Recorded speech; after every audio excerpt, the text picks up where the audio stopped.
Welcome to వీటీ news. లక్ష్యం సమాజహితం. రాష్ట్ర రాజకీయాలు, ప్రభుత్వ పాలన, ఎన్నికలు, దీనికి సంబంధించి మాట్లాడడానికి మనతో పాటు టీజేఎస్ అధ్యక్షులు ప్రొఫెసర్ కోదండరామ్ సార్ ఉన్నారు. నమస్తే సార్. నమస్తే సార్. అంటే ముందుగా చూసినట్టయితే ప్రభుత్వ పాలన ఎలా నడుస్తుందని మీరు భావిస్తున్నారు? ఇంకెక్కడ వరుస ఎన్నికలు, తర్వాత ఎన్నికలు, దాంతో ఎన్నికల కోడ్ ఉంటుంది. ఇవి రెండు ఉండంగా మూడోది ఏంటంటే ప్రభుత్వము సంపూర్ణంగా యంత్రాంగాన్ని ఇంకా ఏర్పాటు చేయకపోవటం. మొత్తం మీద 3 కారణాల వల్లనైతే ప్రభుత్వము పరిపాలన సక్రమంగా సాగుతలేదు, గాడి తప్పింది. కొంత సమస్యలపైన దృష్టి ఉండట్లేదు. ఏ రోజుకు ఆ రోజు సమస్యల పరిష్కారం కోసం ప్రజలు ఆఫీసుల చుట్టూ తిరుగుతున్నారు, కానీ పైన ఒక యంత్రాంగం పటిష్టంగా నిలదొక్కొని పనిచేసే పరిస్థితి ఇంకా ఏర్పడకపోవటం, వాటన్నింటి వల్ల ఇబ్బందులు అయితే నిరంతరం వస్తున్నాయి. అంటే ఎన్నికలు జరిగి 4-5 నెలలు అయిపోయింది. అంటే మొదటి 2 నెలలు మంత్రివర్గం ఏర్పాటు చేయలేదు. కేసీఆర్ ఒక్కడే సీఎంగా సమీక్షలు నిర్వహించాడు, వాటర్ మీద, నీళ్ళ మీద దృష్టి పెట్టాడు. ఇప్పుడు రెవెన్యూ సంఘాలు రెవెన్యూ మీద దృష్టి పెట్టారు, అవినీతి అంటున్నారు. అంటే దీన్ని మళ్ళీ ఎలా అర్థం చేసుకోవాలంటారు? ఇప్పుడు సమీక్షలు జరపటం, ఆ సమీక్షల నుంచి ప్రకటనలు రావటం కాదు, నిర్ణయాలు ఏమయ్యాయి అనేది ముఖ్యం. ఆ నిర్ణయాలు సంపూర్ణమై ఆ నిర్ణయాలు ఆచరణలోకి వచ్చినప్పుడు కదా ఎవరికైనా ఫలితం దక్కేది. వాస్తవానికి ఇవాళ రెవెన్యూకి సంబంధించిన చర్చ జరుగుతోంది. ఆ చర్చ అనేది ఇవాళ ప్రజలు మనం రైతులు ఎదుర్కొంటున్న సమస్యల కేంద్రంగా సాగటం లేదు. ఇలా రైతులు ఎందుకంటే పార్టీ తరఫు నుంచి ఒక 160 గ్రామాల్లో 3500 పైబడి రైతులతోని ఇంటర్వ్యూ చేసినాం. ఆ రైతులతో ఇంటర్వ్యూ చేస్తే మాకు అర్థమైన విషయం ఏంటంటే చాలా రికార్డులు గల్లంతుగా ఉన్నాయి. చాలామంది రైతులు ఇబ్బందులు ఎదుర్కొంటున్నారు. మొదటి సమస్య ఎక్కడున్నది? మనకు ఈ ఇనాం భూములు ఉన్నాయి. వెనకటికి ఇనాం భూములు ఉండేవి, ప్రభుత్వం ఇచ్చినవి. వృత్తులు నిర్వహిస్తున్నందుకు గాను రైతులకు దొరికిన ఇనాం భూములు. ఇట్లాంటి ఇనాం భూములకు మధ్యలో ఇనాములు రద్దు చేసి పట్టాలు ఇవ్వాలని నిర్ణయమైంది, కానీ చాలా చోట్ల అది అమలు కాలేదు. అట్లాంటి ఇనాం భూములు దున్నుకుంటున్న రైతులు ఇవాళ చాలా అవస్థలు పడుతున్నారు. రెండోది ఏమైందంటే చాలామంది రైతులు ఊళ్ళల్లో వెనకడికి ఎట్లుండేది, ఎవరు కూడా పట్టా చేయించి రిజిస్ట్రేషన్ చేయించుకోవాలని ఆలోచించకపోయేది. ఊళ్ళో పెద్ద మనుషుల సమక్షంలో కాగితం రాసినాక ఇంకేం కావాలనుకున్నారు. ఎందుకంటే వాళ్ళకు ఒక రిజిస్టర్డ్ ఒక డాక్యుమెంట్ అనేది అవసరం పడలేదు. తమ యొక్క అధీనంలో భూమి ఉన్నది అని చూయించుకోవాల్సినటువంటి అవసరం వాళ్ళకి ఎప్పుడు కూడా రాలేదు. అందుకని వాళ్ళు సాదా బైనామాల మీదనే భూముల మార్పిడి జరిగింది, క్రయ విక్రయాలు జరిగిపోయినాయి. చాలామంది మన దగ్గర సుమారు 12 లక్షల మంది ఆ రకంగా రైతులు ఉన్నారు. వాళ్లకు ఇప్పటి వరకు కూడా రిజిస్ట్రేషన్ కాలేదు. ఈ మధ్యన ప్రభుత్వం ఉత్తర్వులు ఇచ్చింది, కాకపోతే అందులో ఒక షరతు ఏం పెట్టిండ్రంటే ఈ సాదా బైనామాను ఒక ప్రాతిపదికగా వాళ్లకు డాక్యుమెంట్ సృష్టించడానికి ఉపయోగించుకోవచ్చు అన్నది లేదు. ఎవరైతే భూమి అమ్మినరో ఆ అమ్మిన వ్యక్తి కూడా ఇప్పుడు సంతకం చేయాలనేది ఒక షరతుగా పెట్టిండ్రు. దాంతో ఇవాళ రైతులు పోయి అడిగితే వాళ్ళేమో కొత్తగా డబ్బులు అడుగుతున్నారు. ఆ డబ్బులు ఇవ్వలేక చాలామంది రైతులు ఆ నిర్ణయాలు పెండింగ్లో ఉన్నాయి. కొన్ని చోట్ల ఆ పాత యజమాని ఇప్పుడు లేడు, వాళ్ళ పిల్లలు సంతకాలు చేయటానికి అందుబాటులో లేరు, లేదా చేయటానికి వాళ్ళు సిద్ధంగా కూడా లేరు. ఇదొక రకమైన సమస్య ఉంది. మూడో సమస్య ఏముందంటే చాలామంది భూములు దున్నుకుంటున్నారు, రెవెన్యూ రికార్డులో వారి పేరుంది, కానీ కొత్తగా ఒక సమస్య ఈ మధ్యన వచ్చింది. ఏమిటంటే ఆ ఫారెస్ట్ శాఖ వాళ్ళు ఇది మా పరిధిలో ఉన్న భూమి, ఇది రెవెన్యూ భూమి కాదు, మీకు ఇచ్చిన పట్ట చెల్లదు అని చెప్పి బలవంతంగా ఆ భూమిని ఆక్రమించుకుంటున్నారు. అట్లా ఆక్రమించుకుంటున్న భూములు కూడా ఇలా లక్షల ఎకరాల్లో ఉంటాయి. ఫారెస్ట్ రైట్స్ యాక్ట్ ప్రకారం, ఫారెస్ట్ రైట్స్ చట్టం ప్రకారం దాదాపు 83,000 మంది ఆదివాసులు, గిరిజనులు, గిరిజనేతరులకు వాళ్లకు ఇవాళ పట్టాలు లేవు. కాబట్టి వాళ్ళు అటవీ భూములను అక్రమంగా దున్నుకుంటున్నారు, కాబట్టి బేదఖలు చేయాల్సిందే అనేది ఒక ప్రతిపాదన సుప్రీంకోర్టు నుంచి వచ్చింది. ఈ సమస్య కూడా పరిష్కరించాల్సిన అవసరం ఉంది. వీటితో పాటుగా చాలామంది ఎజైన్డ్ భూములకు దొరికినాయి. ఆ ఎజైన్డ్ భూములు కాగితంలో ఒకటి ఉంది, వాస్తవంగా రికార్డుల్లో ఒకటి ఉంది. కొంతమంది ఎజైన్డ్ భూములను వేరే వాళ్ళకి ఇచ్చేసి అమ్ముకున్నారు. ఆ కొనుక్కున్న వ్యక్తికి ఇలా చట్టం ప్రకారం అర్హత లేదు. మరి వాళ్ళ విషయం ఏం చేయాలనేది కూడా ఇప్పటికీ ఒక నిర్ణయం పరిష్కారం కాలేదు. ఇట్లా చాలా ఇబ్బందులు ఉన్నాయి. ఇంకా ఆఖరిగా అన్నిటికంటే కీలకమైన ఇబ్బంది ఏంటంటే భౌగోళికంగా ఊళ్ళే ఉన్నటువంటి భూ విస్తీర్ణానికి రికార్డుల్లో చూపుతున్న భూ విస్తీర్ణానికి ఎక్కడ కూడా పొంతన లేదు. రికార్డుల్లో చూపుతున్నది చాలా ఎక్కువ ఉంది కాబట్టి ఇవాళ ఒక గవర్నమెంట్ నుంచి ఈ రెంటి మధ్యన కూడా సమతుల్యత ఉండాలి, సారూప్యత ఉండాలనేది ఒక సూచన చేసిండ్రు. ఈ సారూప్యతను సాధించడానికి ఏం చేస్తున్నారంటే రైతుల భూమిని తగ్గించి రాస్తున్నారు రికార్డుల్లో. అది కూడా ఒక గందరగోళానికి దారితీస్తున్నది. ఇట్లాంటివి బోల్డ్ అన్నీ ఉన్నాయి. ఇవి కాకుండా తండ్రుల పేరు మీద తాతల పేరు మీద ఉన్నది పిల్లల పేరుకి మారకపోవటము, అదేవిధంగా పెళ్ళైన తర్వాత ఒక మహిళల పేరు మీద ఉన్నటువంటి ఆస్తి వాళ్లకు దక్కకపోవటము, ఇట్లాంటి చాలా రకాలైనటువంటి సమస్యలు, పంపకాల్లో ఉన్నటువంటి ఇబ్బందులు, ఒక కుటుంబం సభ్యుల మధ్యన పంపకాల్లో తలెత్తుతున్న వివాదాలు, వీటన్నింటినీ కూడా పరిష్కరించి వాస్తవికమైనటువంటి ఒక పరిస్థితిని వ్యక్తీకరించే విధంగా చూపే విధంగా రికార్డులను తయారు చేయాలి. దానికి కావలసిన చట్టపరమైన మార్పులు ఏంటిది, సర్వే చేయాల్సి వస్తే సర్వే ఎప్పుడు చేస్తాం, ఎట్లా చేస్తాం, ఈ రెండు విషయాలు ఆలోచించి నిర్ణయం తీసుకునే బదులుగా ఆ నిర్ణయము ఎక్కడెక్కడనో తిరుగుతున్నది. భూమి మీద నిలబడి వాస్తవికమైన దృష్టికోణం నుంచి మనం చూడటం లేదు. ఇది ఇవాళ చాలా కీలకమైనటువంటి ఒక సమస్య. ప్రభుత్వము ఇవాళ చేయాల్సింది ఏంటంటే ఈ సమస్యల పరిష్కారానికి ఇవాళ కేంద్ర ప్రభుత్వము 2005లో వేసినటువంటి పాలనా సంస్కరణల కమిటీ, ఆ సంస్కరణల కమిటీ ఈ విషయాలపై నిర్దిష్టమైన ప్రతిపాదనలు రాష్ట్ర ప్రభుత్వాలకు చేసింది.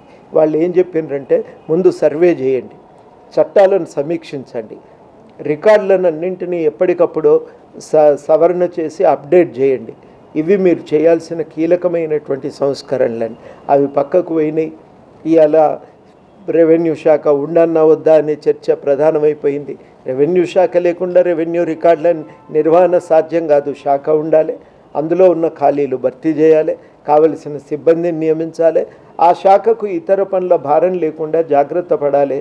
జాగ్రత్త పడి రెవెన్యూ శాఖను ఏ లక్ష్యాల కోసం మనం ప్రక్షాళన చేస్తుంటామో ఆ లక్ష్యాల మీద మనం ప్రధానంగా దృష్టి పెట్టాలి. ఇవాళ లక్ష్యాలు పక్కన పోయినాయి, ఈ రెవెన్యూ శాఖను ఉంచాలా తీసేయాలనే దాని మీదనే చర్చ పరిమితమై అది అనవసరమైనటువంటి గందరగోళానికి దారితీసింది. ప్రభుత్వం ఇప్పటికైనా వాస్తవాలను తెలుసుకొని మరి ఒక నిర్దిష్టమైన ప్రతిపాదనలతో వస్తే బాగుంటుంది. వాటిని ఆచరణలో పెట్టడానికి ఒక సీరియస్ ప్రయత్నం. ఒక రోజుతో మార్పు రాదు, కానీ దానికి ఒక ప్రణాళికాబద్ధంగా నడుచుకోవటానికి వాళ్ళు కావలసిన చర్యలు తీసుకోవాలి. దానికి ఒక మంత్రిని పెట్టాలి, ఆ పనులు అయ్యేటట్టుగా నియంత్రణ, దానికి మార్గనిర్దేశన ఎప్పటికప్పుడు జరుగుతూ ఉండాలి. ఇట్లాంటి పద్ధతుల్లో చర్చ సాగితే లాభం, కానీ ఊరికే మనం రోజుకోటి సమీక్ష నుంచి ఒక ప్రకటన, దాంతో వచ్చే ప్రయోజనం ఏం లేదని చెప్పి నేను భావిస్తాను. అంటే ముఖ్యంగా చూసినట్టయితే అంటే ప్రభుత్వం పాలన ఇంకా ప్రారంభించలేదని మీరు భావిస్తున్నారు? వాస్తవం కూడా అది. ఇంతవరకు పాలన ప్రారంభం కాలేదు. గెలిచిన తర్వాత 2 నెలల పాటు గవర్నమెంటే ఏర్పడలేదు పూర్తిగా. ఆ తర్వాత ఎంపీ ఎన్నికలు రానే వచ్చాయి. కాబట్టి ఎంపీ ఎన్నికల తయారీలో కాలం గడిచింది. అది అయిపోగానే ఇప్పుడు ఎంపీటీసీ జెడ్పీటీసీ ఎన్నికలు, మరి ఇవి కాగానే మున్సిపల్ ఎన్నికలు వస్తాయా, ఇంకేమొస్తాయో కూడా మనకు తెలియదు. ఒకవైపు కోడు, రెండో వైపు ప్రభుత్వం మొత్తం ఎన్నికల మీదే దృష్టి. వాస్తవానికి మనం డిసెంబర్కు మనం ముందస్తు ఎన్నికలకు పోకపోయి ఉంటే ఈ గందరగోళం ఉండేది కాదు. ఇప్పటిదాకా ఒక సాఫీగా గవర్నమెంట్లో పరిపాలన సాగుతూ ఉండేది. ఇప్పుడు పార్లమెంటుతో పాటు ఈ ఎన్నికలు జరిగేవి. అవి కాకనే జెడ్పీటీసీ ఎన్నికలు. మొత్తం మీద 2 నెలల్లో అన్ని కార్యక్రమాలు పూర్తయిపోయేవి. సజావుగా పరిపాలన సాగటానికి అవకాశం కలిగేది. మరి ఇప్పటికైనా ప్రభుత్వం మరి అన్ని ఎన్నికలు పూర్తి కావస్తున్నాయి కాబట్టి పరిపాలన మీద దృష్టి పెట్టాలి. గాడి తప్పిన పాలన సరిగ్గా పట్టాల మీదకి ఎక్కించి దాన్ని సవ్యంగా నడిపించే ప్రయత్నం చేయాలి. అంటే ముఖ్యంగా చూసుకున్నట్టయితే అక్టోబర్ నుంచి మొదలు పెట్టుకుంటే మనకి ఇంకొక 3 నెలల వరకు కూడా ఎన్నికల ప్రక్రియ సాగే అవకాశం ఉంది. అంటే ఈ మధ్యకాలంలో ప్రభుత్వం ఏం పనులు చేయకుండా మంత్రులు సైతం ఎన్నికల్లో బిజీగా గడుపుతున్నారు. అంటే ప్రజల సమస్యలను పట్టించుకునేది ఎవరు అనేది ఇక్కడ ప్రశ్న. పట్టించుకోవాల్సింది కూడా ఏమవుతుంది, ఇప్పుడు మనకు మంత్రిత్వ శాఖలు కూడా ఇంకా పూర్తిగా చాలా మంత్రిత్వ శాఖలకు మంత్రులు లేరు. ఇవాళ కొంతమేరకే క్యాబినెట్ను భర్తీ ఏర్పాటు చేసిండ్రు, కానీ మొత్తంగా సంపూర్ణమైనటువంటి క్యాబినెట్ మన దగ్గర ఇంకా ఇప్పటి వరకు కూడా ఏర్పడలేదు. అది మొదటి విషయం. రెండోది చాలా కీలకం ఏంటంటే, మనకు ఇవాళ ఈ గమనించాల్సినటువంటి అంశం ఏంటంటే, ఈ మంత్రిత్వ శాఖలు లేకపోగా ఎన్నికలు ఉన్నోళ్ళు కూడా ఎన్నికల చుట్టూ తిరుగుతున్నారు. దాంతో పనులు అయితలేవండి, ఇది వాస్తవం. ఇది ముఖ్యంగా చూసుకున్నట్టయితే కీలకమైన శాఖలు రెవెన్యూ శాఖ, ఆర్థిక శాఖ మంత్రులు లేరు. దానికి సీఎం కేసీఆర్ దగ్గరనే ఉంది. అవి కూడా ఈ మధ్యకాలంలో ప్రకటన చూస్తే రెవెన్యూ శాఖనే ఎత్తేస్తా అంటారు. ఓవైపు ఉద్యోగుల ఆందోళన, అసలు ఏమవుతుందో అర్థం కాని పరిస్థితి ఉంది. ఇలాంటి పరిస్థితుల్లో ఉద్యోగులు ఎలా పనిచేస్తారంటారు? కష్టం కదా, ఎందుకంటే నిరంతరము అనుమానాలు, భయాల నడుమ ఏ గవర్నమెంట్ కూడా పనిచేయచాలదు. అట్లా ఉండటానికి వీల్లేదు. తప్పనిసరిగా ప్రభుత్వము ఒకటి సంపూర్ణంగా ఏర్పడాలి. రోజు రోజు ఈ రభస అనేది ఉండద్దు. ఉద్యోగులతో కూర్చొని కూడా చర్చ చేయాలి. మేము ఈ సంస్కరణలకు ప్రయత్నం చేస్తున్నాం, మీ సంపూర్ణ సహకారాన్ని కోరుతున్నామని వాళ్ళకు కూడా సంపూర్ణంగా విషయాలన్నీ స్పష్టంగా తెలియజెప్పి పనిని ప్రారంభించే ప్రయత్నం చేయాలి. అప్పుడు కానీ ఈ సమస్యలు, ఈ గందరగోళము ఇవి మనం నివృత్తి చేయటం సాధ్యం కాదు. అంటే ముఖ్యంగా రెవెన్యూ శాఖతో ప్రజలందరికీ సంబంధాలు ఉంటాయి, కొద్ది గొప్ప అవినీతి ఉంటుంది, ప్రజల్లో కొంత వ్యతిరేకత ఉంటుంది. స్వయంగా ముఖ్యమంత్రి రెవెన్యూ శాఖలో అవినీతి పరాకాష్ఠకు చేరిందంటే ప్రజలు దీన్ని ఎలా అర్థం చేసుకుంటారు, ఉద్యోగులు ఎలా పనిచేయగలరు అనేది ఇక్కడ సమస్య.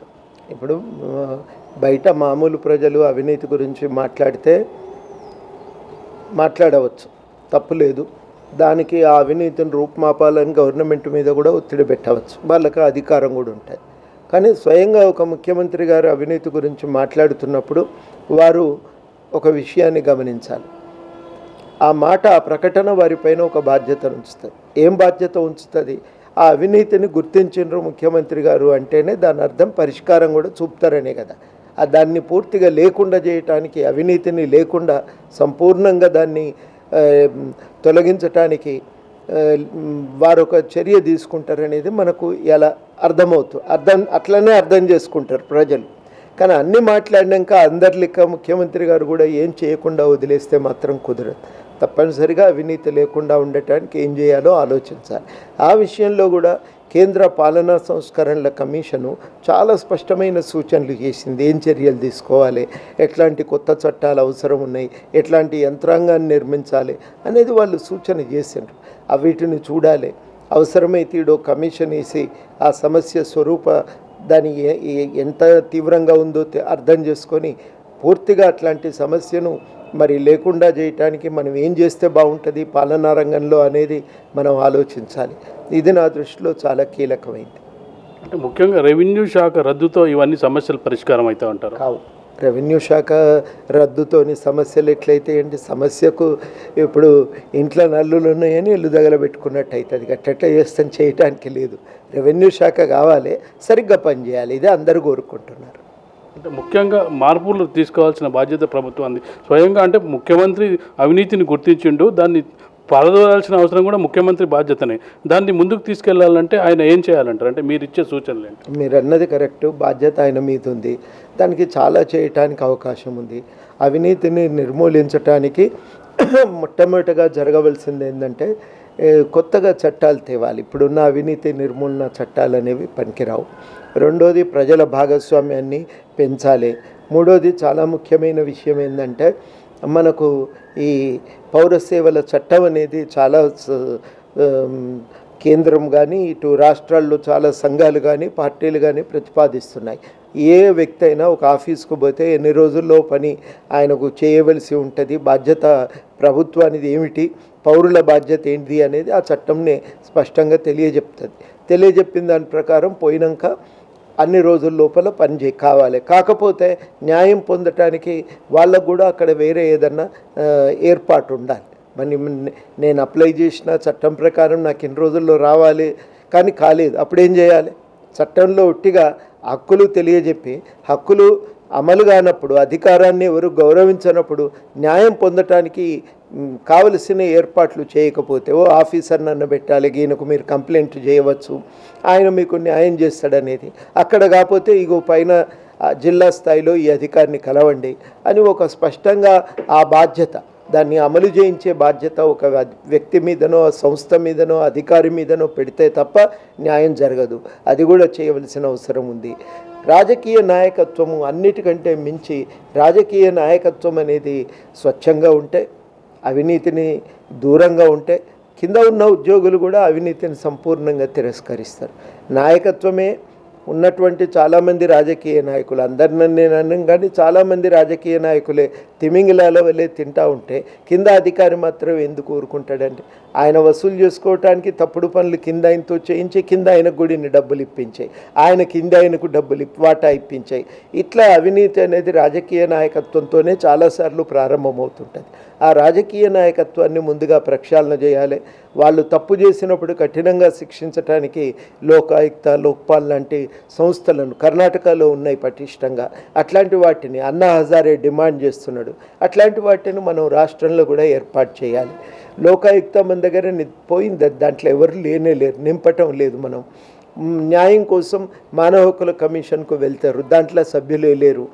మన దగ్గర ఈ సమాచార కమిషన్ ఉంటుంది, దాంట్లో కూడా సంపూర్ణంగా సభ్యులు లేరు. అట్లాగే ఎస్సీ కమిషను, ఎస్టీ కమిషను, మహిళా కమిషన్, దేంట్లో కూడా సంపూర్ణంగా సభ్యులు లేరు. కాబట్టి ఇట్లాంటి ప్రత్యేకమైన కమిషన్లకు కూడా మనం నిండుగా సభ్యులను నియమించి వాటిని బలోపేతం చేయగలిగితే అప్పుడు పౌరులు ఏదన్నా అన్యాయం జరిగినప్పుడు వాళ్ళ దగ్గరికి పోయి వాళ్ళ మద్దతుతో, వాళ్ళ యొక్క జోక్యంతో న్యాయాన్ని పొందటానికైనా అవకాశం ఉంటుంది. ఆ పని కూడా ప్రభుత్వం చేయాలి. ఇవన్నీ కష్టమైన విషయాలు కావు, కొత్తగా ఏదో నేనే తెలుసుకొని చెప్తున్నాం అనేది కాదు. ఇవి ఇట్లా చేయాలి అనేది అనేక మంది అన్నా హజారే లాంటి వాళ్ళు పోరాటం చేసి వాటిని స్పష్టంగా ప్రభుత్వం ముందు పెట్టిండ్రు. జాతీయ స్థాయిలో నేను ఇంతకుముందు చెప్పినట్టు పాలనా సంస్కరణ కమిషన్ వీటిపైన చాలా వివరమైనటువంటి నివేదికలు ఇచ్చింది. వాటిని మనం దృష్టిలో పెట్టుకోవచ్చు. ఇప్పటికే ఉన్న అనుభవాల ఆధారంగా మనం ఈ అవినీతి పూర్తిగా లేకుండా చేయటానికి, పారదోలటానికి, దాన్ని సంపూర్ణంగా ఆ అవినీతిని తొలగించటానికి ప్రభుత్వము కమిషన్ వేసుకొని ఏం చేస్తే బాగుంటుంది అనేది వాళ్ళ నుంచి సూచనలు తీసుకొని దాని ప్రకారం వీళ్ళు కూడా చట్టాలు చేయొచ్చు, యంత్రాంగాన్ని ఏర్పాటు చేయవచ్చు, ప్రజలకు ప్రత్యేకంగా అధికారాలు కూడా కల్పించవచ్చు. అవన్నీ పెద్ద సమస్యలు కావు. చేయదలుచుకుంటే 1000 మార్గాలు ఉన్నాయి. ఆ ప్రభుత్వం చిత్తశుద్ధి అనేది ఒకటే చాలా కీలకం ఇక్కడ. అంటే ముఖ్యంగా చూసినట్టయితే రాజకీయ అవినీతిని ప్రారంభించకుండా మీరు చెప్పిన ఈ కమిషన్లను నియమించకుండా కేవలం రెవెన్యూ శాఖలనే అవినీతి ఉంది అంటే అది ఎంతవరకు సాధ్యమవుతుంది? అంటే అవినీతిని రూపుమాపడానికి ఎంతవరకు సాధ్యమవుతుంది అనేది అది అయ్యే పని కాదు. ఆ రకంగా పోతే దాంతో ప్రయోజనం కూడా లేదు. అది ఇవాళ ప్రధానంగా ప్రభుత్వం గుర్తించాలి. ఇవన్నీ పాక్షికమైనవి. కిందున్నోన్ని ఎవరినో నిందించి గురివింద గింజ తన కిందున్న నలుపును చూడనట్టు రాజకీయ రంగంలో ఉన్న అవినీతిని మనం గుర్తించకపోతే ప్రయోజనం ఉండదు. మొట్టమొదట ప్రక్షాళన ఆ స్థాయిలో జరగాల్సిందే. పైనుంచి జరుపుకుంటూ వస్తే కింది వాళ్ళు భయపడతారు, కింది నుంచి జరుపుకుంటూ వెళ్తే అది ప్రయోజనం ఎంతవరకు ఉంటుందండి? అది అమలు కాదు. ఎందుకంటే రేపు తెల్లారు వచ్చి ఒక నాయకుడు కూర్చొని పని చేసి పెట్టు అని పైనుంచి మంత్రితో ఫోన్ చేయించి కింది నుంచి అక్కడ సంబంధిత వ్యక్తులతో డబ్బులు ఇప్పించి ఇంకేం చేస్తాడు ఏ ఉద్యోగి అయినా? అవినీతి రూపుమాపాలి అని అంటే ఎట్లకెళ్ళి సాధ్యమవుతుంది? నిరంతరం రాజకీయ జోక్యమే ఉండే. రాజకీయ నాయకత్వమేమో పాక్షికంగా కొంతమంది స్వార్థ ప్రయోజనాల కోసం అధికారాన్ని పక్కదారులు పట్టించాయి, చట్టాన్ని తూట్లు పొడిచాయి. ఇంకెట్లా న్యాయం జరుగుతుంది చెప్పండి? మనం ఇసుక మాఫియాలో చూస్తూనే ఉన్నాం కదా. వాస్తవానికి ఇసుక కేటాయింపులు స్థానికంగా ఉన్న ప్రజలకే ఇవ్వచ్చు అవకాశం. తవ్వుకోండి, మీరే అమ్ముకోవచ్చు, అట్లా అవకాశం ఇచ్చి న్యాయం చేయొచ్చు. దానికి సంబంధించి వాళ్లకు సంపూర్ణంగా ఆ ఇసుకను అమ్ముకోవటానికి ఆ స్థానిక గ్రామానికి అధికారం ఇస్తే వనరులు వాళ్ళకు పెరుగుతాయి, ఆదాయం పెరుగుతుంది, గ్రామానికి లాభం అవుతుంది. ఇట్లాంటివి మనం చిన్న చిన్న విషయాలు కూడా చేయకుండా వాటిని కూడా బడా కాంట్రాక్టర్లకు అప్పచెప్పి వాళ్ళ లాభాలు పొందటానికి మనం ఉపయోగపడుతుంది. నువ్వు ప్రతిరోజు ఆ పని చేసినాక కిందున్న ఉద్యోగి మాత్రం ఆయన ఏ అవినీతికి పాల్పడకుండా ఆయన స్వచ్ఛంగా పనిచేయాలంటే ఏడుకేలు చేస్తాడు. ఇది ఈ అవినీతి ముందు రాజకీయ రంగము ఆ స్థాయిలో ఈ అవినీతి రోగాన్ని ముందు అక్కడ దాన్ని నయం చేయాలి. అది లేకుండా చేస్తే కింద ఉన్న యంత్రాంగం అంతా కూడా తొవ్వలబడుతుంది. వాళ్ళు కూడా పైన ఉన్న వాళ్ళని చూసి సరిగ్గా దాన్ని తొవ్వలో నడిచే అవకాశం ఉంటుంది.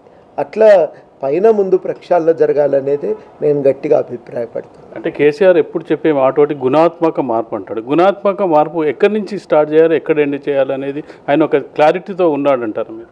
అదంతా పాదం నుంచి శిరస్సు దాకా ప్రతి దగ్గర ఈ సమస్య ఉంది. మొత్తంగా జరగాలి ప్రక్షాళన.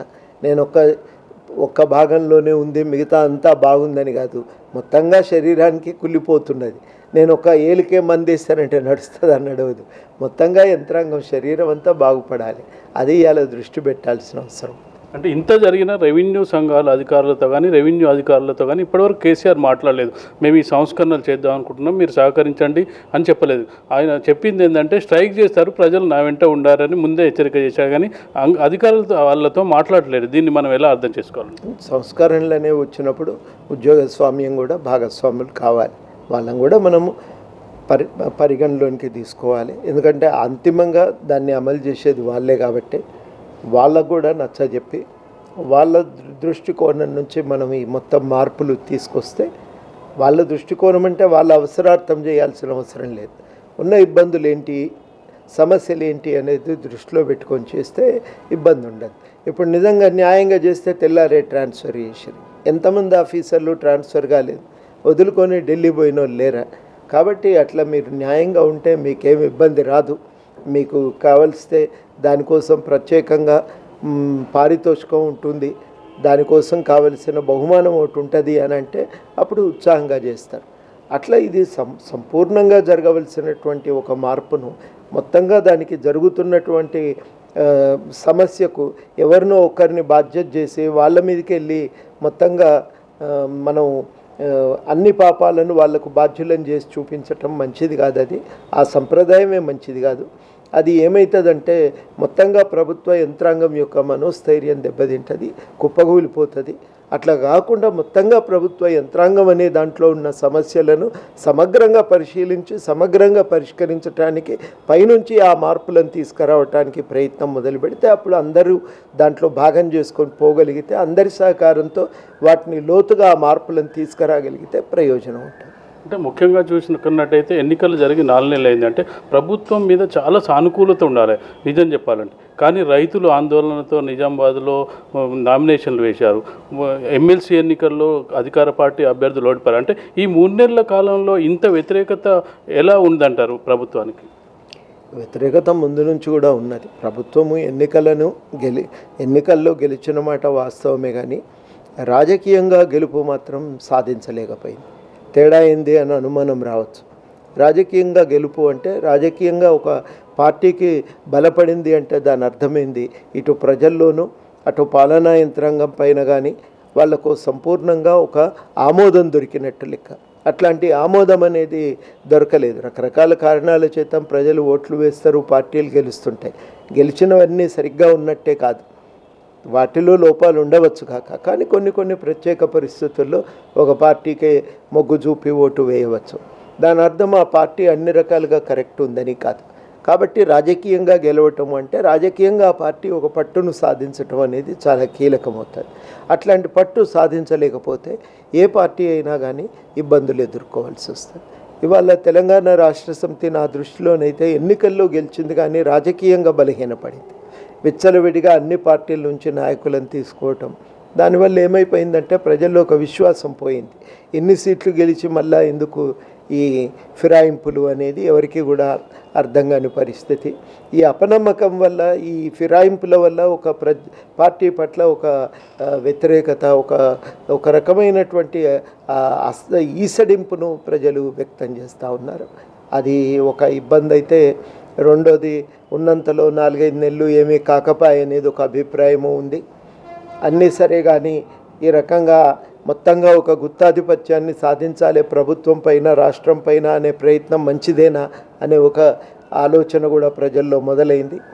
ఇది ఈ కారణాల చేత మరి వాస్తవికంగా కొన్ని ఈ ఎన్నికల స్వభావం వేరు. ఢిల్లీకి సంబంధించిన ఎన్నికలు, అందువల్ల దాన్ని దృష్టిలో పెట్టుకొని ఒక అభిప్రాయానికి వచ్చే వాళ్ళు ఉంటారు. ఢిల్లీలో అయితే ఈ గవర్నమెంట్ బాగుంటుంది, ఈ గవర్నమెంట్ రావద్దు అనే అభిప్రాయంతో ఓటు వేసే వాళ్ళు ఉంటారు. వాటన్నింటి కారణంగా అప్పటికి ఇప్పటికీ కొంచెం తేడా అయితే ఉంది రాజకీయాల్లో. ఆ తేడా కూడా ప్రస్ఫుటంగా కనబడుతున్నది. కొంత చూడదలుచుకుంటే స్పష్టంగా మనం గమనించవచ్చు కూడా. అంటే ముఖ్యంగా చూసుకున్నట్టయితే గ్రాడ్యుయేట్స్ నిరుద్యోగ దగ్గర నుంచి ఓటమి అయింది, టీచర్స్ నుంచి ఓటమి అయింది, రైతులు కూడా వ్యతిరేకంగా నామినేషన్ చేసి అంటే 3 సెక్షన్ల నుంచి ప్రభుత్వానికి వ్యతిరేకత ఉంది. దీన్ని వీళ్ళు అధిగమించకుండా కేవలం రాజకీయాల కోసం పార్టీ ఫిరాయింపులకు ప్రోత్సహించడానికే ఎక్కువ ప్రాధాన్యం ఇస్తున్నారు. దీన్ని ఎట్లా అర్థం చేసుకోవాలంటారు? ఎందుకంటే సమస్యల పరిష్కారం కన్నా ఏదో ఒక మార్గంలో పట్టు అధికారాన్ని పొందాలనేది మంచిది కాదు. లేకపోతే నేను డబ్బులు ఇస్తాను, మందు పోయిస్తాను, గెలిచిన తర్వాత అవతల పార్టీ నాయకులను కొనుక్కుంటాను, ఇవన్నీ కూడా చట్టబద్ధంగా ఆమోదయోగ్యమైన పద్ధతులు కావు. అట్లాంటి పద్ధతులకు పాల్పడ్డప్పుడు ఏమవుతుందంటే ఏ పార్టీ అయినా ప్రతిష్ట కొంచెం దెబ్బతింటుంది. అది జరిగిన మాట 100% వాస్తవం, జరుగుతున్నది కూడా. అయితే అంటే ముఖ్యంగా చూసుకున్నట్టయితే ప్రజలు ప్రతిపక్షం ఉండాలని చెప్పి 19 సీట్లు ఇవ్వడం జరిగింది. అధికార పార్టీకి మంచి మెజార్టీ ఇవ్వడం జరిగింది. అయినా కానీ వెళ్ళే వాళ్ళు ఎలా వెళ్తున్నారు, తీసుకునే వాళ్ళు ఎలా తీసుకుంటున్నారు అనేది ప్రజల్లో ప్రశ్నలు ఎవరిస్తున్నారు. రాజకీయాల స్వభావమే అట్లా మారింది కదా. ఇదివరకు రాజకీయాలంటే ఏదో మనకు తోచిన కాడికి ప్రజలకు ఏదన్నా సేవ చేద్దామనే తాపత్రయం ఉండేది. వాళ్ళెవ్వరు కూడా నిజానికి ఆస్తులు పోగేసుకున్న వాళ్ళు కాదు. చాలామంది చనిపోయిన తర్వాత చావు ఖర్చులకు కూడా ఇంట్లో డబ్బు లేని సందర్భం చూసినాం మనం. మామూలుగా మళ్ళీ మడి దున్నుకొని బతుకుతున్న వాళ్ళను, ఎప్పటి వల్లనే కూలీ చేసుకొని బతుకుతున్న వాళ్ళని కూడా చూసినాం. కానీ కాలం మారింది. ఈ మధ్యన కొత్తగా వస్తున్న ఒక మనం కనబడేది కొత్త పోకడ ఒకటి ఏంటంటే ఈ రాజకీయం అనేది ఒక వ్యాపారంగా చూస్తున్నారు.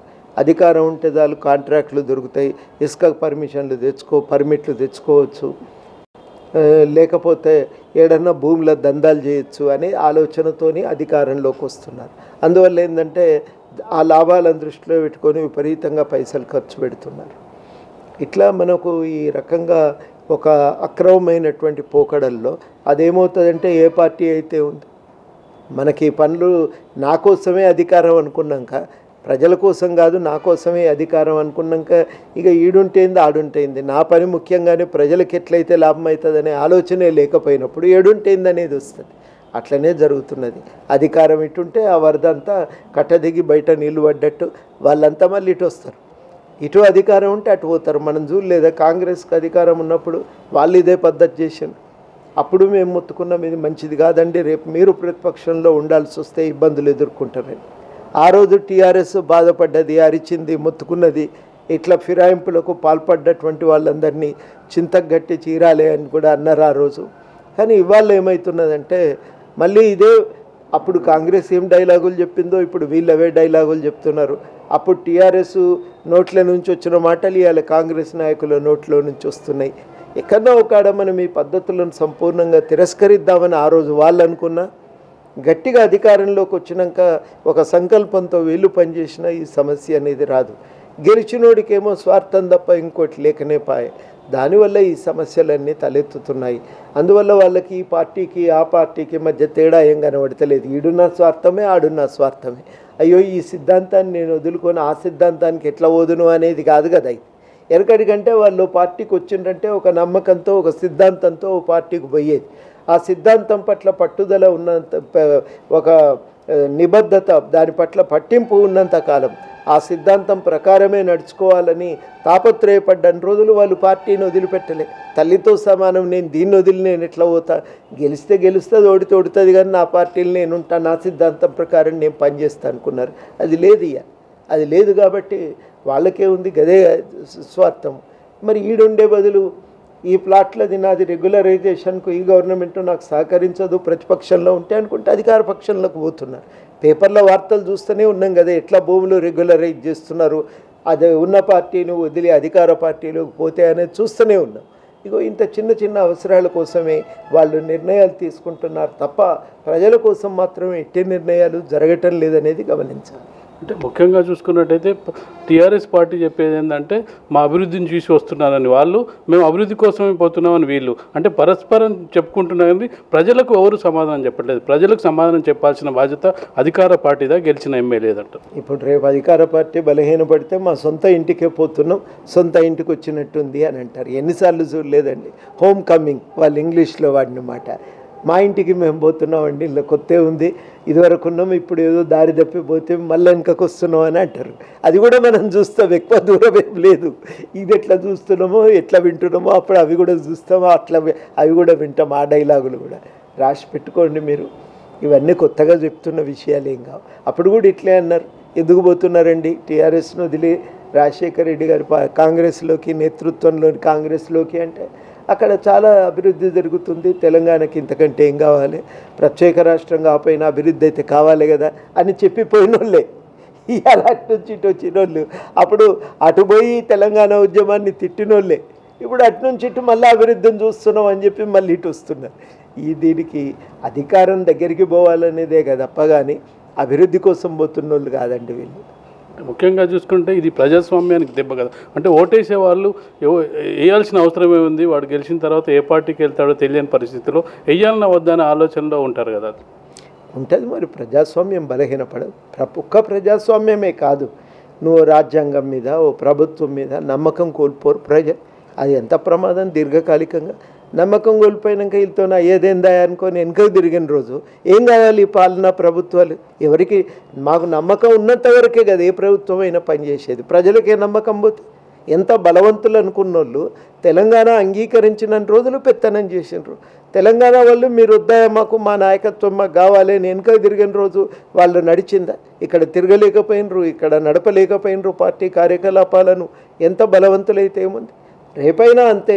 ఇవేందా వీళ్ళతో అయ్యేదేంది, మన సమస్యల పరిష్కారానికి ఇంకో తొవ్వ వెతుక్కోవాలి అని రోడ్ల మీదకి వస్తే ఎక్కడి వాళ్ళు అక్కడ. మొన్న నిజామాబాద్లో దేనికి సంకేతం అండి? అది ప్రభుత్వ వైఫల్యానికి సంకేతం, అది ప్రజల పట్టుదలకు సంకేతం. అది వాళ్ళు వైఫల్యం చెందిండ్రు, పరిష్కరించలేకపోయినారు. ఎట్లయినా సాధించుకుంటామని ప్రజలు ఓ ప్రత్యామ్నాయాన్ని వెతుక్కున్నారు.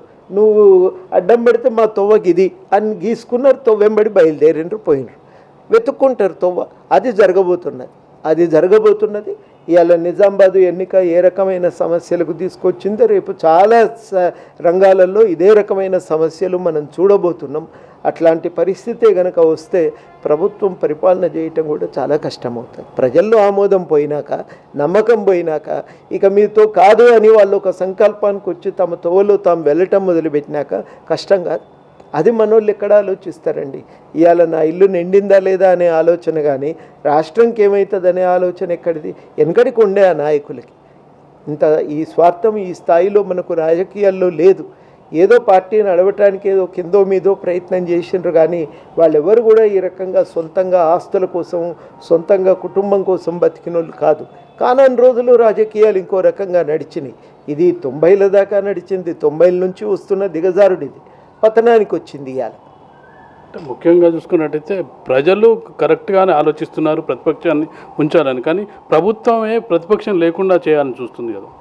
ఎక్కువ బాధ్యత అధికారంలో ఉన్న వాళ్ళ మీద ఉంటుంది. ఎందుకంటే వాళ్ళు అధికారంలో ఉన్నారు కాబట్టి వాళ్ళు కరెక్ట్గా ఉంటే వాళ్ళు మిగతా వాళ్ళకు కూడా ఒక ఆదర్శంగా నిలుస్తారు. ఆ బాధ్యత ఎక్కువ అధికార పక్షం మీద, ప్రభుత్వం మీదే ఉంటుంది. ఇక టీజేఎస్ విషయానికి వస్తే టీజేఎస్ ఎంపీటీసీ, జెడ్పీటీసీ ఎన్నికల్లో పోటీ చేస్తుందా? మీ వ్యూహం ఏంటి? ఏమైనా పొత్తులు పెట్టుకునే అవకాశం ఉందంట? మేము తప్పకుండా పోటీ చేస్తాం. ఈ ఎన్నికల్లో స్వతంత్రంగానే పోటీ చేస్తాం. మా కార్యకర్తలు చాలా చోట్ల నిలబడుతున్నారు, పోటీలో ఉంటారు. తప్పకుండా ఎవరైనా మేము చేస్తున్న ఈ ప్రజాస్వామికమైనటువంటి ఒక తెలంగాణ నిర్మాణం కోసం మేము చేస్తున్న ప్రయత్నం, ఇన్నాళ్ళు తెలంగాణ ఉద్యమంలో క్రియాశీలకంగా పనిచేసినటువంటి వాళ్ళు ఎవరున్నా కానీ వాళ్ళు వచ్చింటే మేము తప్పకుండా వాళ్ళని కూడా ఆహ్వానిస్తాం, కలుపుకొని పోతాం. అంటే పొత్తులు ఉండే అవకాశం లేదంట? పొత్తులు ఏం లేవండి. లోకల్గా ఎట్లా ఎన్నికల్లో ఏ ఎన్నికల్లోనైనా కొంత స్థానికంగా ఉండేవాళ్ళు ఒక అండర్స్టాండింగ్కి వస్తారు. అట్లాంటిదే తప్ప కానీ పొత్తులు అనే ఆలోచన లేదు. ఇది V3 news special chit chat Kodandaram సార్తో. కెమెరామెన్ చిన్నాతో భరత్, V3 న్యూస్, లక్ష్యం సమాజహితం.